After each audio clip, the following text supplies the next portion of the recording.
দ্বিতীয় ধাপে ভাসানচরে আরো ১,৭৭৮ রোহিঙ্গা, 2 দিনে যাচ্ছে ৩,০০০। করোনায় 9 মাসের মধ্যে সবচেয়ে কম মৃত্যু। 34 জেলায় পৌঁছেছে ভ্যাকসিন। 7 ফেব্রুয়ারি শুরু টিকাদান কার্যক্রম। বিদ্রোহী প্রার্থীরা না সরলে ব্যবস্থা, বললেন ওবায়দুল কাদের। চট্টগ্রামের ভোট নিয়ে বিএনপির বিরুদ্ধে মিথ্যাচারের অভিযোগ।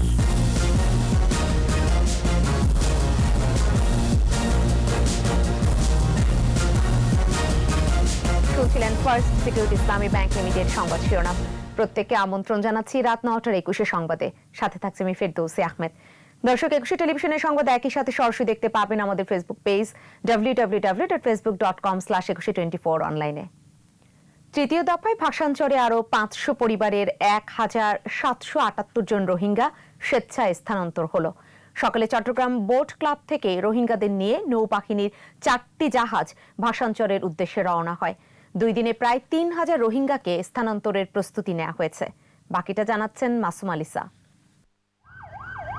শুক্রবার সকালেই রোহিঙ্গাদের বাসে করে চট্টগ্রাম বোট ক্লাব জেটিতে আনা হয়। সেখান থেকে নৌবাহিনীর তত্ত্বাবধানে আগে থেকে প্রস্তুত রাখা 4টি জাহাজে তোলা হয় তাদের। রোহিঙ্গারা জানান, কক্সবাজারের আশ্রয় কেন্দ্র থেকে ভাসানচরের সুযোগ সুবিধা বেশি আছে।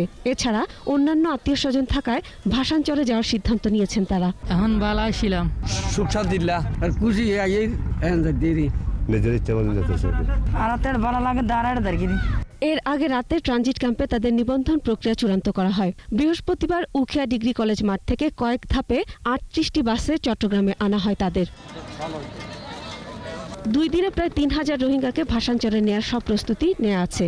এর আগে 2020 সালে 4 ও 29 ডিসেম্বর 2 ধাপে 3,446 রোহিঙ্গাকে ভাসানচরে স্থানান্তর করা হয়। এছাড়া গত বছরের মাঝামাঝি অবৈধভাবে মালয়েশিয়া যাওয়ার পথে ধরা পড়ে ফিরে আসা 306 জন রোহিঙ্গা আগে থেকেই ভাসানচরে আছে।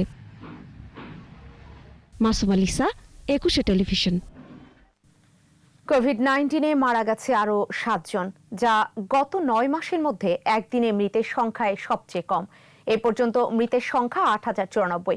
করোনায় দৈনিক সংক্রমণ হার 3.76%। স্বাস্থ্য অধিদপ্তরের তথ্য অনুযায়ী 329তম দিনে দেশে 204টি ল্যাবে করোনা পরীক্ষা হয়েছে 12,075 জনের। এর মধ্যে শনাক্তের সংখ্যা 454। মোট শনাক্ত 5,34,407। নতুন 414 জন সহ সুস্থ 4,78,960। এ পর্যন্ত শনাক্তের হার 14.73%, মৃত্যু হার 1.51% ও সুস্থতার হার 89.62%। করোনায় সবচেয়ে বেশি মৃত্যু ঢাকা বিভাগে 55.68%। দেশের 34 জেলায় পৌঁছেছে 26 লাখ করোনার ভ্যাকসিন। বেক্সিমকো ফার্মাসিউটিক্যালসের ফ্রিজিং পিকআপ ভ্যানে করে এসব ভ্যাকসিন জেলা সিভিল সার্জনদের কাছে পৌঁছে দেওয়া হয়। পরে সেগুলো গ্রহণ করে তাপ নিয়ন্ত্রক সংরক্ষণাগারে রাখা হয়েছে। 7 ফেব্রুয়ারি সারা দেশেই শুরু হবে টিকা কার্যক্রম। প্রতিনিধিদের সহায়তায় বাকিটা জানাচ্ছেন সমর ইসলাম। গাজীপুরের টঙ্গীর বেক্সিমকো ফার্মার নিজস্ব ওয়্যারহাউস থেকে বিভিন্ন জেলায় পাঠানো হয় করোনার ভ্যাকসিন। বৃহস্পতিবার সন্ধ্যা থেকে শুক্রবার ভোর পর্যন্ত 26,04,000 ভ্যাকসিন বিভিন্ন জেলায় পাঠানো হয়। বেক্সিমকো ফার্মার কাভার্ড ফ্রিজার ভ্যানে ঢাকা থেকে টিকা আসে রাজশাহীতে। 19 কার্টুনে 2,28,000 ডোজ টিকা রাজশাহীতে আসে। ইপিআই স্টোরে সঠিক তাপমাত্রায় টিকা সংরক্ষণ করা হচ্ছে বলে জানান deputy civil surgeon doctor Raziul Haque. সঠিক তাপমাত্রা মেনটেন করে আমাদের কাছে পৌঁছেছে। অত্যাধুনিক প্রক্রিয়ায় সেটা রাখা হচ্ছে। ময়মনসিংহ বিভাগের 4 জেলায় প্রথম পর্যায়ে 5,04,000 ডোজ ভ্যাকসিন এসেছে। তাপ নিয়ন্ত্রক জানে, কড়া নিরাপত্তা ও সতর্কতার সাথে স্বাস্থ্য অধিদপ্তর থেকে ময়মনসিংহ ইপিআই কেন্দ্রে আনা হয় এসব টিকা। বরিশালে প্রথমবার করোনার 3 লাখ ডোজ টিকা এসে পৌঁছায় শুক্রবার দুপুরে। সংরক্ষণ করা হয়েছে সিভিল সার্জন অফিসের আইসল্যান্ড রেফ্রিজারেটরে। বরিশাল সিভিল সার্জন কার্যালয়ে প্রথম আমাদের হস্তান্তর হয়েছে। হবিগঞ্জে 72,000 ডোজ ভ্যাকসিন 7,200 জনকে প্রয়োগের প্রস্তুতি নিয়েছে জেলা সিভিল সার্জন। ফরিদপুর জেনারেল হাসপাতালে ওষুধ সংরক্ষণাগারে রাখা হয়েছে 60,000 ডোজ ভ্যাকসিন। এছাড়া নরসিংদীতে 72,000, নেত্রকোনায় 72,000, ঝিনাইদহে 60,000, কুষ্টিয়ায় 60,000, চুয়াডাঙ্গায় 36,000, গোপালগঞ্জে 36,000 এবং মেহেরপুরে 12,000 ডোজ করোনার ভ্যাকসিন পৌঁছেছে। আগামী 1 ও 2 ফেব্রুয়ারি টিকাকর্মীদের প্রশিক্ষণ দেয়া হবে। প্রয়োগ শুরু হবে 7 ফেব্রুয়ারি। সমর ইসলাম, 21 টেলিভিশন। পৌর নির্বাচন থেকে বিদ্রোহী প্রার্থীরা সরে না গেলে ব্যবস্থা নেওয়ার হুঁশিয়ারি দিয়েছেন আওয়ামী লীগ সাধারণ সম্পাদক ওবায়দুল কাদের। এক অনুষ্ঠানে অনলাইনে যোগ দিয়ে তিনি বলেন, দলের নাম ভাঙিয়ে কেউ অপকর্ম করলে ছাড় দেয়া হবে না। চট্টগ্রাম সিটি নির্বাচন নিয়ে বিএনপি মিথ্যাচার করছে বলে অভিযোগ করেন তিনি। মফিউর রহমানের রিপোর্ট। ধানমন্ডির 32 নম্বরে জাতির জনকের প্রতিকৃতিতে শ্রদ্ধা জানায় আওয়ামী লীগের নবগঠিত মহিলা বিষয়ক উপকমিটি। পরে ধানমন্ডিতে আওয়ামী লীগ সভাপতি রাজনৈতিক কার্যালয়ে পরিচিতি সভায় অনলাইনে যোগ দেন আওয়ামী লীগ সাধারণ সম্পাদক। বক্তৃতায় তিনি বলেন, পৌর নির্বাচনে বিদ্রোহী প্রার্থী ও ব্যবস্থা নেওয়া হবে। বিদ্রোহীদের সঙ্গে যেই দলীয় নেতারা থাকবেন কাউকে কিন্তু ছাড় দেওয়া হবে না, তাদেরকেও একই অ্যাকশনের মুখোমুখি হতে হবে। চট্টগ্রাম সিটি কর্পোরেশন নির্বাচন নিয়ে বিএনপি মিথ্যাচার করছে বলেও অভিযোগ করেন তিনি বলেন, বিএনপির এজেন্টই যেখানে ছিল না সেখানে বের করে দেওয়ার প্রশ্নই ওঠে না। সিটি কর্পোরেশন নির্বাচনে চট্টগ্রামে অধিকাংশ কেন্দ্রেই বিএনপি তাদের এজেন্ট দিতে পারেনি, এজেন্ট দিতে পারে না।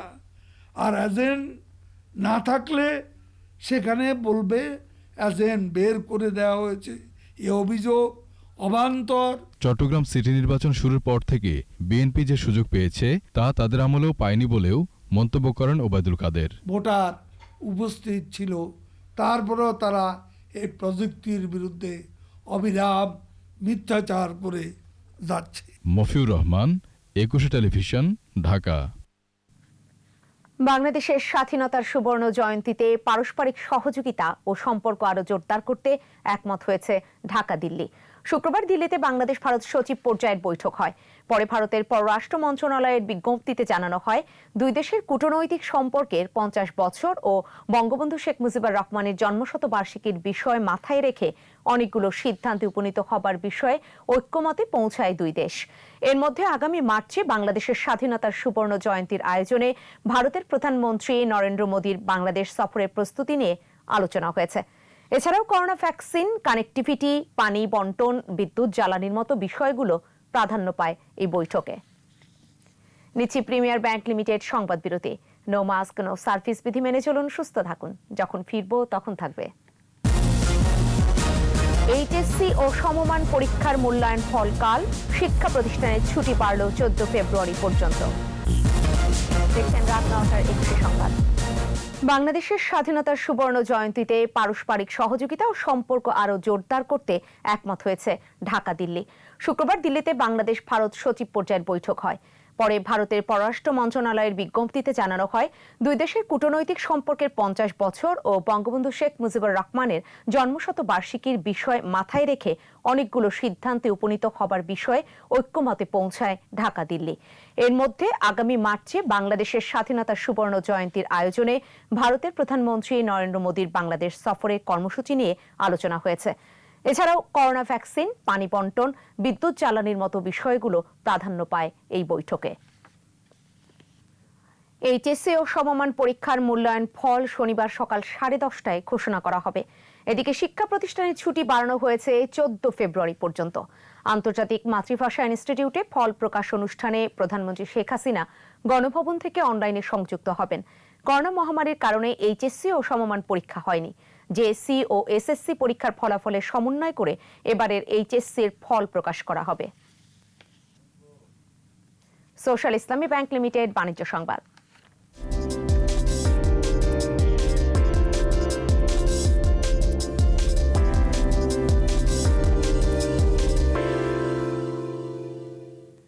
আধুনিক প্রযুক্তি নির্ভর ব্যাংকিং সেবা দেওয়ার প্রত্যয়ে স্বাস্থ্যবিধি মেনে টাঙ্গাইলে ইউনিয়ন ব্যাংকের ঘাটাইল উপশাখা উদ্বোধন করা হয়েছে। প্রধান কার্যালয় ঢাকা থেকে ভিডিও কনফারেন্সের মাধ্যমে উপশাখা উদ্বোধন করেন ব্যাংকের ব্যবস্থাপনা পরিচালক A B M Mokammel Haque Chowdhury. অন্যান্যের মধ্যে ঘাটাইল উপজেলা চেয়ারম্যান শহীদুল ইসলাম লেবু, ইউনিয়ন ব্যাংকের উপব্যবস্থাপনা পরিচালক হাসান ইকবাল, নজরুল ইসলাম এবং ঘাটাইল পৌর মেয়র মোহাম্মদ শহীদুজ্জামান খান সহ ব্যাংকের কর্মকর্তা ও স্থানীয় ব্যবসায়ীরা উপস্থিত ছিলেন। পরে দোয়া মাহফিলের আয়োজন করা হয়।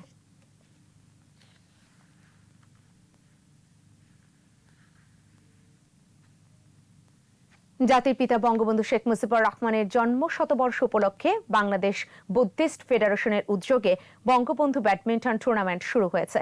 বিকেলে রাজধানীর মেরুল বাড্ডায় টুর্নামেন্ট উদ্বোধন করেন আওয়ামী লীগের দপ্তর সম্পাদক ও প্রধানমন্ত্রীর বিশেষ সহকারী ব্যারিস্টার বিপ্লব বড়ুয়া। বাংলাদেশ বুদ্ধিস্ট ফেডারেশনের ইয়ুথ বাংলাদেশ এর ক্রিয়াশীল বৌদ্ধ যুব সংগঠন সমূহের সমন্বয়ে বঙ্গবন্ধু ব্যাডমিন্টন টুর্নামেন্টের আয়োজন করা হয়েছে। টুর্নামেন্টে 17টি দল অংশগ্রহণ করেছে। উদ্বোধনী অনুষ্ঠানে বৌদ্ধ ধর্মাবলম্বী ধর্মীয় নেতারা উপস্থিত ছিলেন। শেষ করব রাত 9টার 21 সংবাদ। যাবার আগে ফার্স্ট সিকিউরিটি ইসলামী ব্যাংক লিমিটেড সংবাদ শিরোনামগুলো জানিয়ে দিতে চাই আরও একবার। তৃতীয় ধাপে ভাষান্তরে আরও 1778 রোহিঙ্গা, 2 দিনে যাচ্ছে 3000। করোনায় 9 মাসের মধ্যে সবচেয়ে কম মৃত্যু, 34 জেলায় পৌঁছেছে ভ্যাকসিন। 7 ফেব্রুয়ারি শুরু টিকাদান কার্যক্রম। প্রার্থীরা না সরলে ব্যবস্থা, বললেন ওবায়দুল কাদের। চট্টগ্রামের ভোট নিয়ে বিএনপির বিরুদ্ধে মিথ্যাচারের অভিযোগ।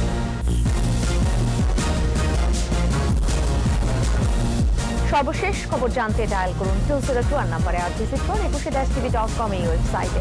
এছাড়া ফেসবুকে ভিজিট করতে পারেন facebook.com/2124 অনলাইনে।